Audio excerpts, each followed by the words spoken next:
नमस्कार जैन साथियों, एक बार फिर से आप सबका बहुत बहुत स्वागत है। मैं दीपक कुमार साहू प्रयागराज उत्तर प्रदेश से। आप किसानों के लिए बहुत ही महत्वपूर्ण खबर लेकर के मैं आया हूं। अगर आप उत्तर प्रदेश के निवासी हैं तो उत्तर प्रदेश के लिए ये स्पेशल है। लेकिन हाँ, अगर आप और कहीं के हैं तो भी आपके लिए ये वीडियो बहुत महत्वपूर्ण है, आपके काम का है। हमने लिखा है किसानों के लिए महाखुशखबरी, अब अधिकारी दौड़ते हुए आपका खेत मापने आएंगे। ये क्यों मैंने कहा, ऐसा क्यों कहा, उसका रीज़न है। उसका रीज़न ये है कि अभी हाल में ही हिंदुस्तान पेपर में ये खबर छपी थी और वो खबर एथेंटिक भी है कि पैमाने के लिए अफसरों के चक्कर नहीं लगाएगा गरीब। ये बात स्वयं उत्तर प्रदेश के मुख्यमंत्री माननीय योगी आदित्यनाथ ने कही और बहुत सख्त हो गए। इन्होंने कहा, जो वो यहाँ लिखा गया है, मैं आपको सुनाता हूँ पढ़ के।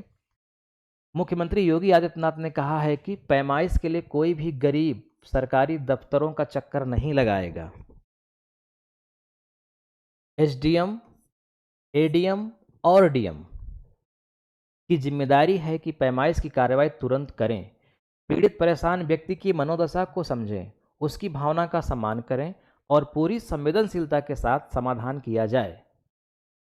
फिर आगे और बहुत सारी बातें लिखी गई है। आज जीआरएस में लापरवाही बर्दाश्त नहीं। मुख्यमंत्री ने यह निर्देश गुरुवार को अपने आवास पर पुलिस व प्रशासनिक अधिकारियों के साथ समीक्षा के दौरान दिए। उन्होंने कहा कि राज्य सरकार के सभी लोक कल्याणकारी प्रयासों के मूल में आम आदमी की संतुष्टि और प्रदेश की उन्नति है। शासन प्रशासन से जुड़े सभी अधिकारियों कर्मचारियों को इसे समझना चाहिए। शासन में तैनात वरिष्ठ अधिकारी हो या फील्ड में नियुक्त अधिकारी, हर किसी की जिम्मेदारी है कि आईजीआरएस पर प्राप्त आवेदनों का प्राथमिकता के साथ त्वरित निस्तारण किया जाए। आप जानते हैं कि उत्तर प्रदेश में संपूर्ण समाधान दिवस होता है शनिवार को, महीने में 2 बार होता है शनिवार को। तो जो संपूर्ण समाधान दिवस होता है ना, उस पे बहुत त्वरित कार्यवाही होती है, मैंने प्रैक्टिकल देखा है। तो अगर आपके पास कोई ऐसी समस्या आती है कि ज़मीन की आप नाप करवाना चाहते हैं, ज़मीन विवादित है, मान लीजिए भाई भाई में ही बंटवारे की बात हो रही है और आप सरकारी नाप करवाना चाहते हैं, तो आप क्या करेंगे? एप्लीकेशन देंगे। और एप्लीकेशन कहाँ देंगे? तहसील में देंगे ना। तो लेखपाल, कानूनगो, फिर नायब तहसीलदार, फिर एसडीएम, ये क्रम से चलता हुआ जाता है।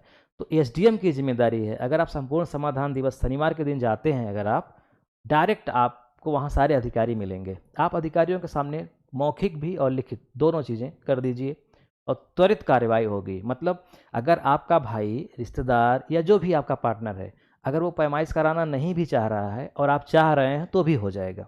पहले क्या होता था कि दोनों की सहमति होनी आवश्यक थी पैमाइश के लिए, लेकिन अब ऐसा नहीं है। अगर एक व्यक्ति भी पैमाइश कराना चाहता है तो हो जाएगी। तो अब चक्कर काटने की आपको आवश्यकता नहीं है। और इन्होंने बहुत कठोर शब्दों में कहा भी है, लेकिन ये पहले भी था, अगर कोई व्यक्ति जाए तो कार्रवाई होती थी। तो अगर आपके पास ऐसी कोई समस्या है, पैमाइश करवाना है आपको, ज़रूरी हो गया है, तो आप बिल्कुल मत घबराइए, बिल्कुल मत टेंशन लीजिए। एक एप्लीकेशन तैयार करिए और पहुंच जाइए। एकदम अपने खुले शब्दों में, अपनी भाषा में अपनी समस्या आप बता दीजिए और 100% इसका निवारण हो जाएगा।